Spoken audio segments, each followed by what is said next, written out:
High বন্ধুরা, কেমন আছো? আশা করি সবাই ভালো আছে। কথা হলো যে ইন্ডিয়া অভিষেক শর্মা দিয়ে চালু করছে আর অস্ট্রেলিয়া দিকে ট্রাভিস হেড দিয়ে চালু করেছে। কিন্তু ট্রাভিস হেড আউট হওয়ার পরে অস্ট্রেলিয়া কিন্তু আর টিকতে পারছে না। এক নম্বর কথা হলো। দ্বিতীয়তে অস্ট্রেলিয়াকে আরও একটা বড় ধাক্কা লেগেছে, সেটা হলো প্যাট কামিন্স আসছে না ওয়ার্ল্ড কাপে। হ্যাঁ, ওর জায়গাতে অন্য কেউ আসছে।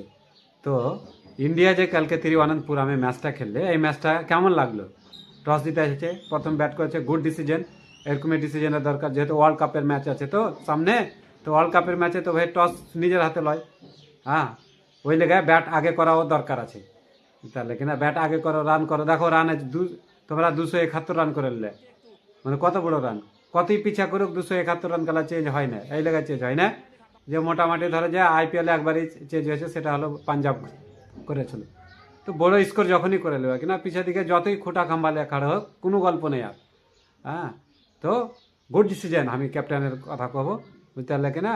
আর সঞ্জু স্যামসন আর ওরকে বংশের লোক ছিল, কেন আমি এই কথা কয়েছিল যে ওরকে বংশের লোক আছে, সামনে রান বানিয়ে একটা ফর্ম দেখাতে হবে, ওয়ার্ল্ড কাপের লেগা দাবিদারি পেস্ট করাইতে হবে। তো এখন ইন্ডিয়া অভিষেক শর্মাকে দিয়ে আর ওখানে ঈশান কিষানকে দিয়ে চালু করবে, বুঝতে পারলে কিনা। 3 নম্বরে তিলক বর্মা চলে আসছে। তো ইন্ডিয়ার কাল যে ম্যাচ হলো কিনা, ম্যাচটাতে ধরো তো ভালো ইনিংস সব থেকে খেলেছে ঈশান কিষান আর সূর্যকুমার যাদব।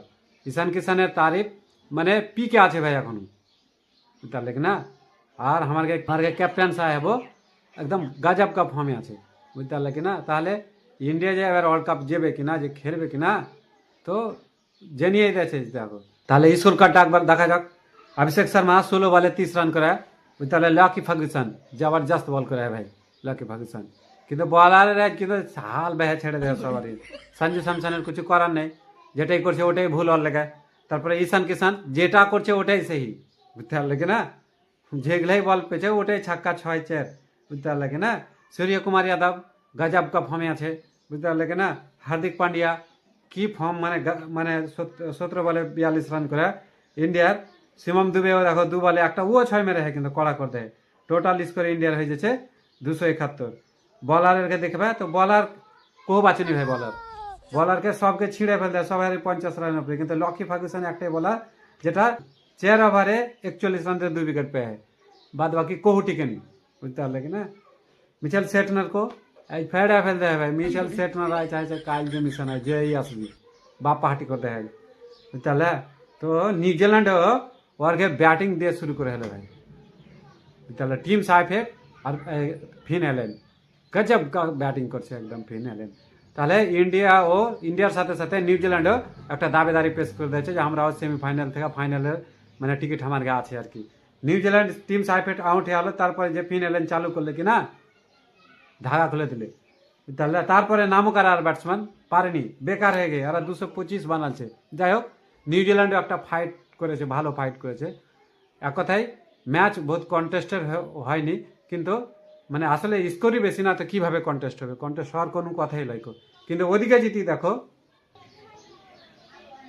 জিতি দেখো বর্ডারের উপরে, তো পাকিস্তানওয়ালা ফের ভালো স্কোর করেছে। মানে ওরা তার এভাবে স্কোর করতে পারে না।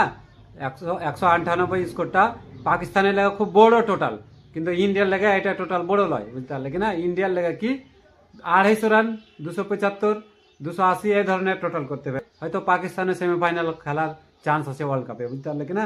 তো সাহেবজাদা ফারহান বেশি পারেনি, ছেলেটা ওই ম্যাচেও ফলাপ থেকেছে আগা ম্যাচে, আর এই ম্যাচেও একটা বেশি মানে পারেনি, কি 5 রান করে আউট আছে। সাহেব আইয়ুব ক্লাসিক্যাল ওর শট ভালো, কিন্তু ও একটা ভালো করতে পারেনি।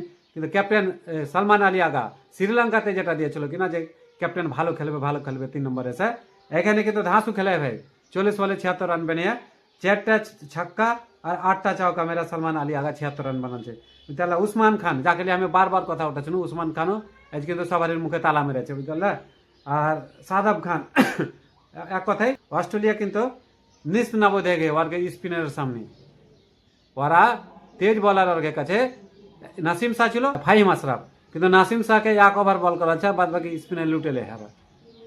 মানে পাকিস্তানওয়ালা দেখলে যে ইন্ডিয়া এশিয়া কাপে 4টা 5টা স্পিনার লিয়ে এসে খেলছে, চ্যাম্পিয়ন্স ট্রফিতে 4টা 5টা স্পিনার লিয়ে খেলছে, তো ওরাও 5টা স্পিনার ভর দেয়, আর 5ওটা স্পিনার গাজব কা বোলিং করে দেয়। তো ওর গেলে একটা ভালো খবর যে ওরা স্পিন ডিপার্টমেন্ট ওরা মজবুত করছে, ব্যাটিং ওয়ার্কে মজবুত হয়ে গেছে, বুঝতে পারলে। আর তৃতীয়তে হচ্ছে যে প্যাট কামিন্স আসছে না।